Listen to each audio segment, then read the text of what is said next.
Hello everyone and welcome to We Meet at Digital Days. My name is Marie-Therese Kohl and I will moderate this presentation. We are very pleased that you took the time to participate in our virtual conference.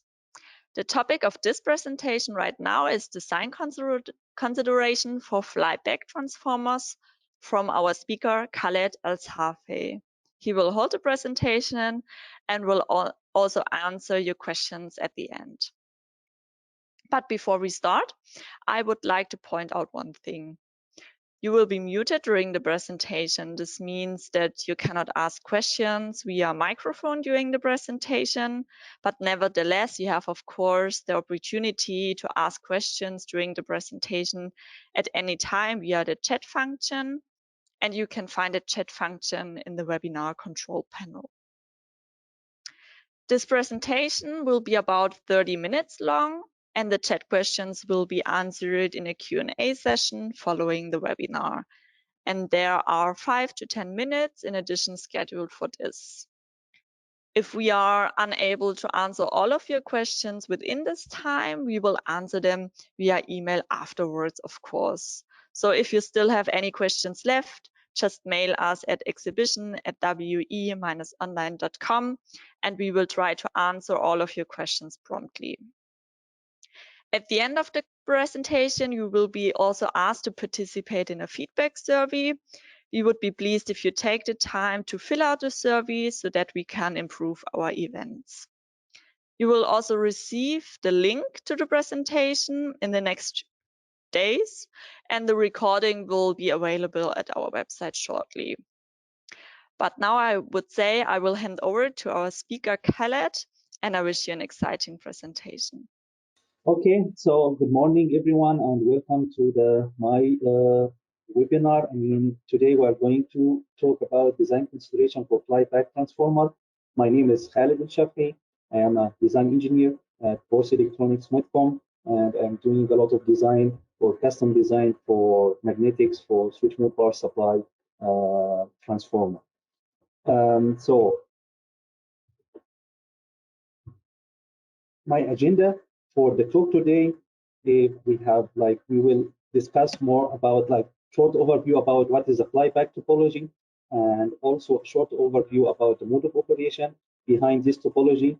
And then we will dive together and to understand about the requirement that we need for the flyback transformer and how to optimize the flyback transformer, some characteristic parameters inside the transformer.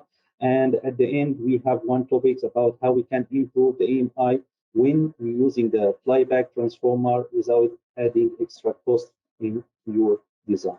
So let's start together and see what we have here. So for flyback topology, probably most of you know about the flyback topology. This is one of the switch mode power supply topology, uses the PWM techniques. And because we're using a transformer here, it's provide a galvanic isolation between the two circuits. And also the controller that we need for the flyback transformer is not complicated. And with only a few components, you are able to build your converter or your circuit. And the typical power range that we need to use a flyback transformer below to 100 watts. And in the flyback topology, we have two states, the on state and off state, and this is referred to the state of the switch or the MOSFET here. The on state, this is when the MOSFET is switched on. Usually we have the primary circuit, it starts to build up, and we start to build up the magnetizing flux inside the core. And as you can see, because of the inverse or the connection of the diode here, it prevents the secondary circuit from connection, and the load can get the energy from the output capacitors. And during the off state, when the MOSFET is switched off, usually we release the energy that we store inside the core to charge the output capacitors and also to provide the energy that we needed for the load. And because of that, we are not transferring the energy instantaneously, so flyback transformer actually is not a real transformer, and usually it's act like an inductor. the primary circuit or the primary coil. It acts like an inductor, which we store the energy when the MOSFET is switched on, and after that we release the energy that we store inside the core on the secondary side. So sometimes you call it a coupled inductor as well. So if we consider the advantage of this topology, because the controller is not complicated and also number of components that we need to build the circuit, the disadvantage of this topology, it has generating a high ripples, and it will need a special care about the EMI, because the EMI here will need a good filter. Plus also the leakage inductance, we have to monitor the leakage inductance very well to protect our MOSFET, and also the typical efficiency range for the flyback topology from 85 to 90%, but also in some of the flyback topology, the modern flyback topology, let's say like this, which it has like active clamp, it can achieve higher than this 90% efficiency. Then here we will talk about the different mode of operation behind the flyback topology. Actually, the mode of operations, if we need to discuss it, we need like more hours. So here I just only touching the different mode of operation in terms of the definitions, because this is what we will need when we discuss about the transformer. The first mode of operation is called the CCM, or continuous conduction mode. And as you can see here, why it's called CCM mode, because when the current is starting on the primary side, we are not starting from zero, we started from some offset here until to the peak. And the same thing on the secondary, when we discharge the current on the secondary side, we start from the peak until to some offset here. And the common way for the continuous conduction mode, we are operated at fixed frequency. Vice versa, the discontinuous conduction mode, I mean, in terms of the primary start from zero until to the peak, and the secondary start from the peak until to reach to the zero, discharge all of the current in the secondary, and after that we have a dead time. This dead time, we have to stay it until the next cycle is coming. And also the DCM mode, it's working on the fixed switching frequency. There are some special cases from the DCM mode which using a variable switching frequency. This is called a quasi-resonant mode or transition mode, critical mode, boundary condition mode, and all of them using a technique called the valley switching. That's mean, and this is kind of mode you can see for most of the IC which they have the primary side regulation. That's mean the IC is able to regulate the output voltage using the sensing the switching node on the primary side without need to have an optocoupler. For this kind of mode of operation,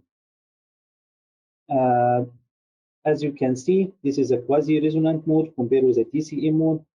Still also we start on the charging the primary from zero until to the peak current, and secondary also it's discharged from the peak until to reach the zero. But instead of like waiting for this dead time, the IC it will able to detect like the first valley that's happening here, and after that they started the next cycle.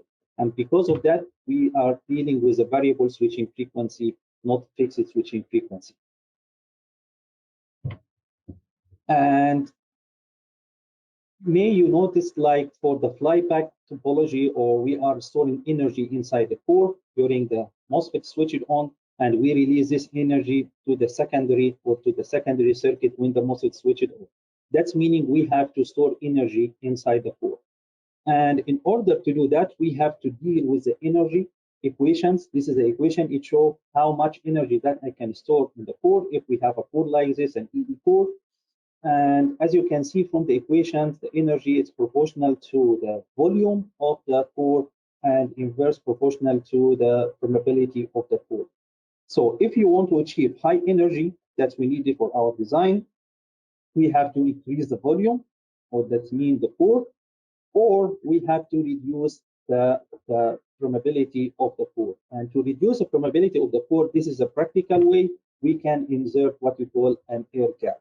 And the air gap here, this is to help us to reduce the amount of the equivalent permeability of the core. And this means we are able to store more energy inside the core. And there are two ways to insert the air gap. You can insert air gap for all of the legs or of the core. The core here, as you can see, we have here air gap, the middle center leg of the core, we have also an air gap, and the outer leg here, we have an air gap. or we can only insert the air gap in the middle or the center leg of the core. Actually, this is a common way that we use in our production because it's so easy, and also the core assembly behind this way, it's also easier, rather than we using this like to reduce the air gap or to have an air gap on the all legs of the core. And also because we are dealing with the inductor and we store the energy inside the inductor, this is the equations behind the stored energy, and as you can see, it's a function of the inductance plus also the peak current, the square, and so because of that, we have also to consider what you call a saturation current. And saturation current, this is the maximum energy that we can achieve inside the inductor. And for a flyback transformer, what we have to do, we have to design the saturation current should be larger than the primary current or the peak current that we needed for the flyback transformer. And also this is because it's a key parameter for the flyback transformer, and as you can see in our spec sheet, usually we define what is the saturation current, which like we design, or the core or the package or transformer that we decide we choose to handle it. And this is one of the key parameters for the flyback transformer to insert an air gap. Also, please also keep in your mind, or let's keep in as a note for you, during the startup of your converter, we will coming with the inrush current, and this inrush current, like it will the current is increasing until we will coming to the steady state operation, which the current it will steady to the current that we also consider in our design. But what's happening here, as you can see, if we design a transformer and this is the saturation current limit and the inrush current during the startup transformer, it's coming above the saturation current. What's will happening? We expected like the core here, it will be saturated and probably will end up with a problem during the startup of the transformer. So in order to solve this problem, we have to consider two things, or at least one of these solutions, to design a transformer which it has a saturation current above the inrush current, but this one, it has side effect on the transformer design and also the size of transformer, because we have to design for a bigger transformer, or we have to add more terms in order to achieve high saturation current, or other way, like we use what we call a soft start circuit, and with the soft start we are able to control the inrush current and we keep it to below to the limit that we have in our saturation current. A good thing about also some or most of the ICs that we're using for the flyback, or what I see in the market, they have an option for the saturation, the soft start. And if you're using this feature, it will be good, because then you are also can limit your inrush current when the circuit is started up. So at this point, I would say like we finished from the saturation current, and this is one of the parameters for the flyback transformer. Then we will coming to the next topic. It's a leakage inductance. Leakage inductance, it's one of the very important parameters in the flyback transformer. And when you check the IC application note, usually they define the leakage inductance between, or has to be 3 to 5% from the main inductance. So does that make sense? In order to answer or to visualize if this is something already, if it's okay or not okay, we need to understand what is the effect of the leakage inductance in the flyback transformer. So first I will start, what is the leakage inductance? Usually when you connect the primary to your source, you start to, the magnetic field start to produce in the primary. And this magnetic field has to, or it will be coupled to the secondary, and for the amount of the flux is not coupled on to the secondary circuit, we call it, this is a leakage inductance. And the importance of the leakage inductance is coming on the flyback, as you can see from this schematic. I mean, this is a schematic of the flyback. So we have here the primary inductance, we have here the leakage inductance, and we have here the switch. So during the MOSFET or the switch is switched on, we charge the primary. So the primary inductance, it will charge, so we store energy here, and the leakage inductance also, it will store energy inside it. And once the MOSFET is switched off, So the energy that we store in the primary, it will be released on the secondary circuit, but the energy that is stored in the leakage inductance, it will discharge to charge the output capacitors. And because of that, this is the waveform on the switch node. As you can see, this is consists of the V input plus the reflected voltage from the output plus this the V leakage or V spikes. And the resonator here, this is a resonator, it's happening between the leakage inductance and the output capacitor. And the amount of the V leakage, we can calculate it from this equation. And as you can see from the equation here, it's functional of the primary leakage inductance and the equivalent capacitance between the output capacitor and the transformer capacitors. And if you look in this equation, as you can see, the V leakage or V spikes proportional to the amount of the current that we charge of the primary circuit and the leakage inductance. So that's mean even if we have sometimes if we have a small leakage inductance, but because we are already dealing with a high peak current on the primary side, we will end up with a high spike or high voltage here. And this is actually if we can damage our can damage the transformer or can damage the MOSFET. Because of that, we have to solve this problem. I mean, there are two solutions here, solution on the system level and solution on the component level. If we talk about the solution on the system level, we have to use or to add what we call a snapper circuit or like the Zener clamping circuit. And the idea here just to clamp the voltage at a certain level, and then we can protect the MOSFET from damage. Or another solution, you can use a MOSFET with a high breakdown voltage, but we know sometimes in some applications we're dealing with thousands of volts, which you're not available to find a transformer like this, or if you find it, it will be expensive transformer. And this is like a solutions on the system level, solution on the component level about transformer. So how we can reduce the leakage inductance inside transformer. This is coming us like to an example of a solenoid structure transformer. This is a solenoid because the inner ring here, this is the primary. The outer ring here, this is the secondary, and between them we have insulation material. So the similar here, when I make the cross section here, the blue, the yellow, the red color here, this is a primary. The green, this is the insulation material, and the blue, this is the secondary coil. And if we have a structure like this, we are able to drive the equations of the leakage inductance. With the leakage inductance, it's function of number of turns that we use, and also the area here, the green area, the insulation area, and inverse proportion to the length of the coil here. That's meaning the long length of the coil, it's better for leakage inductance, and the more area or the more distance between the two coils here, it's bad for the leakage inductance because it's increasing the area, and increasing the area, it will lead to increasing the leakage inductance. So here is a different example to show, okay, the effect of leakage inductance if we have to do the winding. I think here we talk about like 39 turns per each coil, or 40 turns per each coil. But you can see there is a three different structure here for a transformer.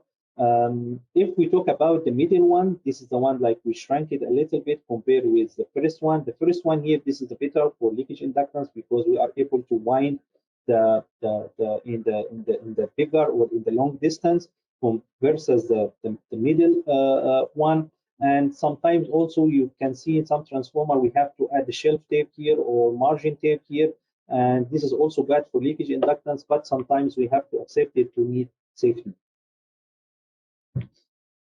Another way to reduce the leakage inductance we can consider with splitting of one of the coil. And in this example here, instead of like we building the primary in 4 layers and the secondary in 4 layers, we split the primary to start with 2 layers, and after that the primary, and after that the second section of the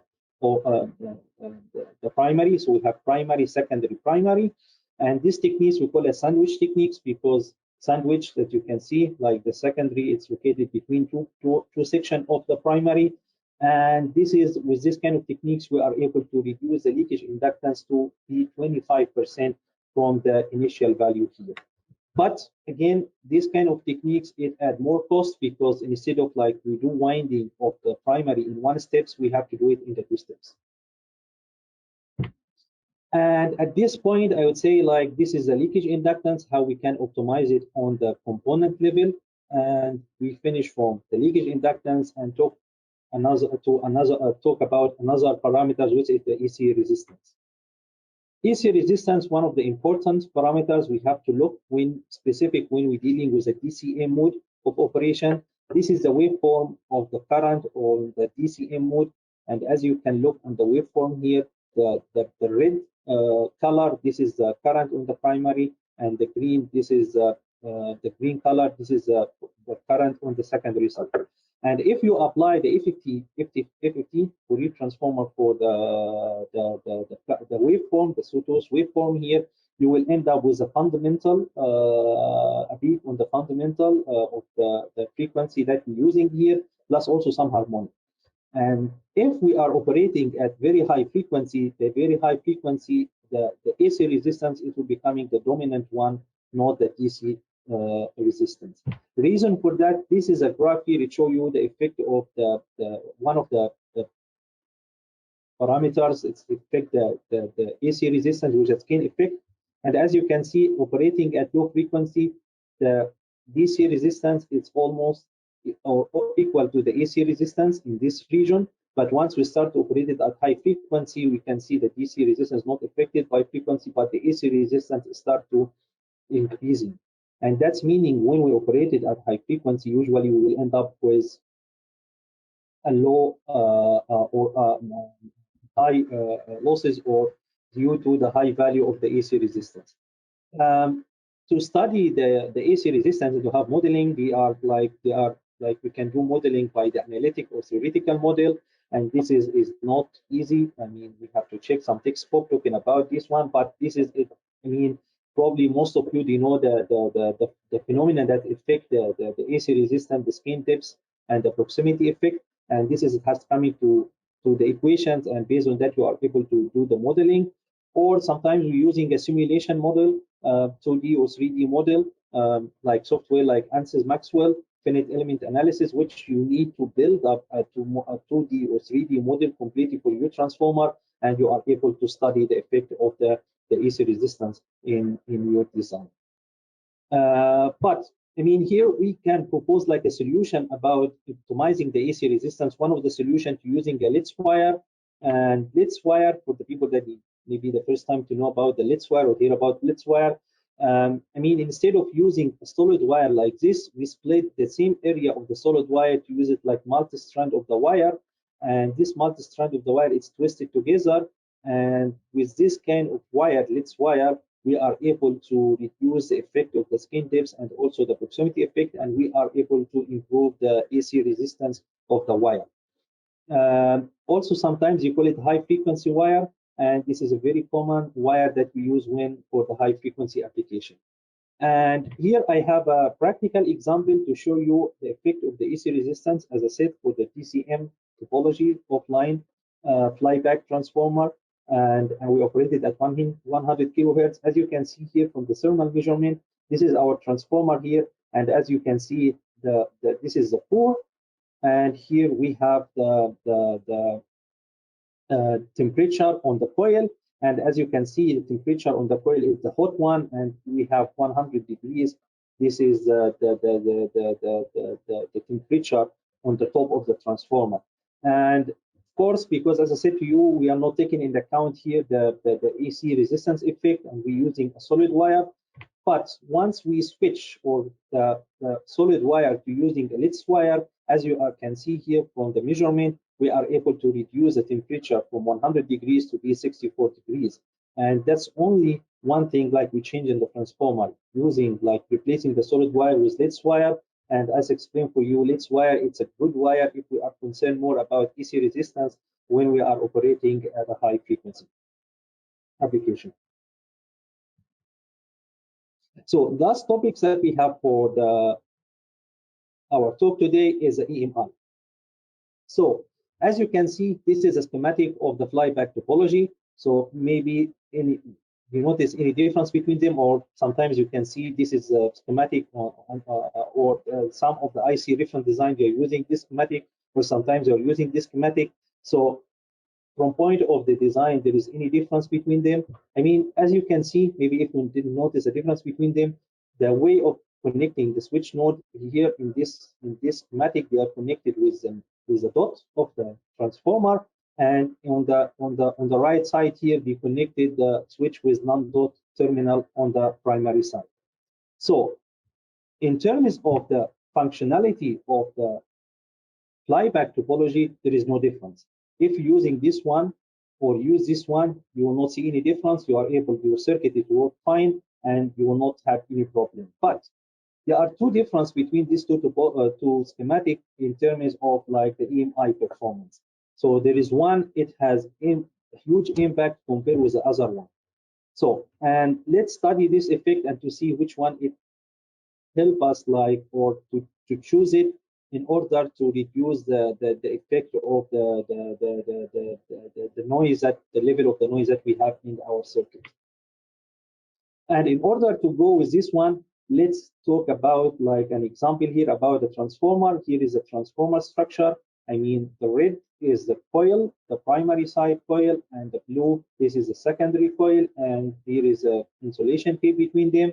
And just to understand what, when we say like this is a dot or start of the winding, this is the dot here. I mean, the first turns here on the structure on the first layer.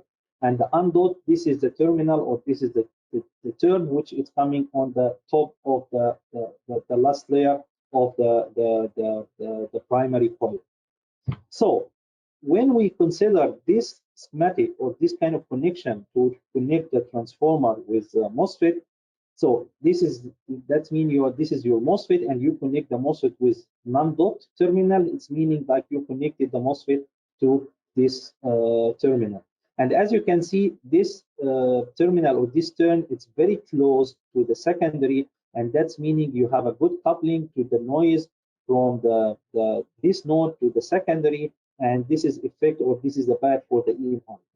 The easiest way to do it, or in order to improve the EMI without adding any cost, without doing any extra in your circuit or in design, just connect your MOSFET to the dot terminal. The reason of that, because once you do this kind of connection, you are connected the noise node, the noisy node to this turns. And as you can see, this turns, it has more distance to the secondary, and this kind of distance, it will help to reduce the coupling between the noise to the secondary, and it will help you to reduce your EMI, it is good for the EMI performance, or the amount of the noise that you can couple to the secondary. So as you can see, this is something, it's so easy, and it's not cost you anything, and the only thing that you need to consider, like connect your MOSFET or your switch to the dot instead of connect the MOSFET to the undot one. And here is an article from the Würth Elektronik talking about similar things, but it's for the buck inductor.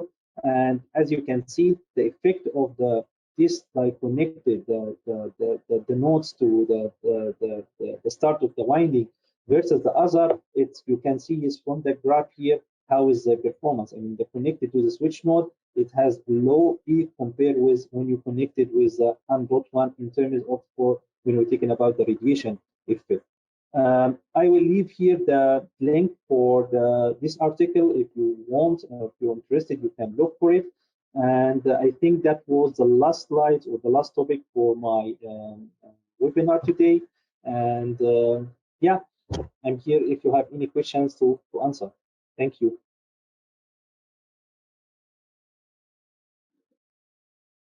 Yes, thanks a lot, Khaled, for your interesting presentation. I really liked it. I hope the audience too. So let's have a look to the questions. As you already said, you have now time to enter your questions. Maybe one first question. Khaled, when you talk about leak edge inductance, how can one measure it? I mean, our standard way for measuring the leakage inductance, we consider like the model of like open and short. So that's mean we short circuit the secondary, and after that we measure the leakage inductance, or the measure in the inductance in this case, and what we measure we call it the leakage inductance. Actually, this is the equivalent leakage inductance, meaning the leakage inductance of the secondary reflected on the primary plus the leakage inductance on the secondary. And this is, I think, the standard way that we measure in the leakage inductance, and that's how we measure the leakage inductance when we specify on our spec sheet. Okay, sounds good. Thanks a lot for your explanation. Yeah.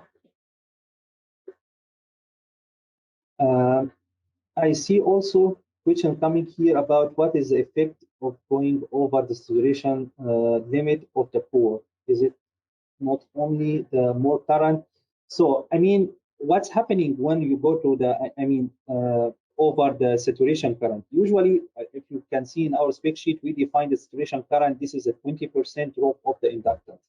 And if you are increasing your current above the saturation current, the inductance, it will be dropped, and you will end up with like there is no inductance. That's meaning you just only have a wire connected with your and you are not able to produce any magnetizing flux inside the core. And because this is, I would say, unstable state, and that's what we don't know. I mean, until when like the circuit, it will maybe like it's leading to a very high current that you want to drive from your source, and you will end up like the complete circuit will be shut down.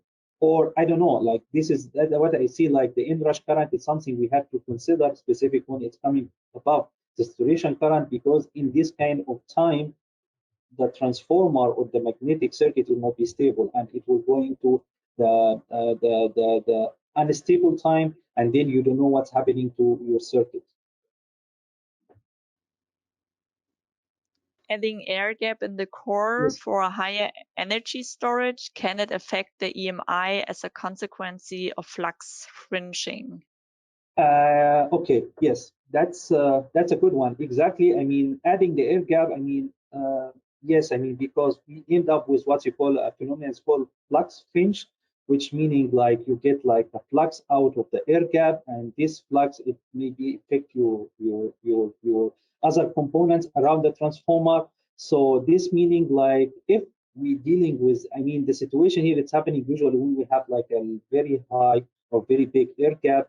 And in order to solve this kind of cases, probably we need to add what you call a flux plant around the transformer, like a shield to protect the radiation coming out from the air gap to interface with the other components.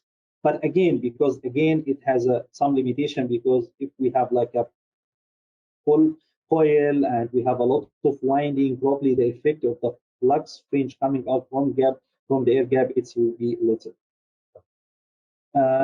Yeah, I see there's a lot of questions. Maybe I can start, sorry, I can start from the beginning.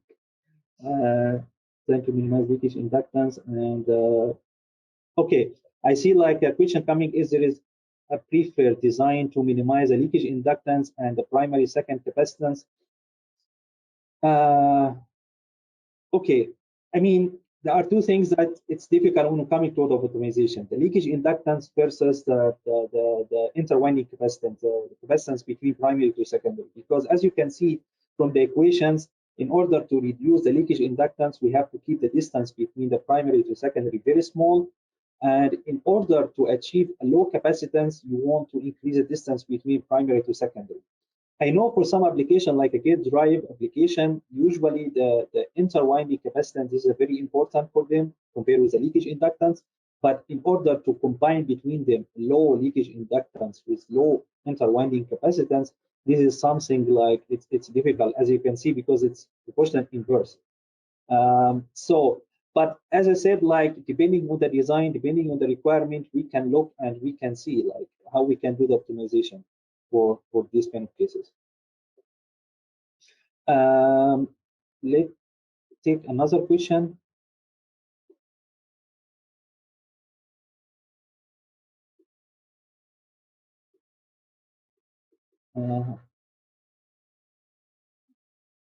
I mean, there is a question, how long does it take to have a custom flyback transformer? I mean, you can communicate,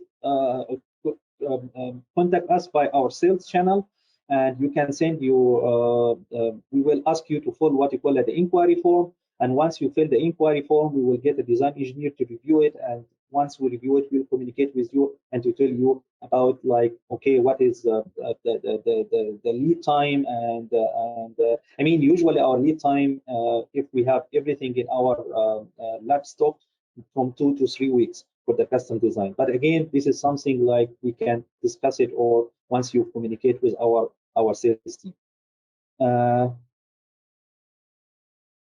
Let's take another question here. There's a question about saturation. What's the best way to avoid saturation on the transformer? What is the best again? Sorry. Can you repeat it again? What's the best way to avoid saturation on your transformer?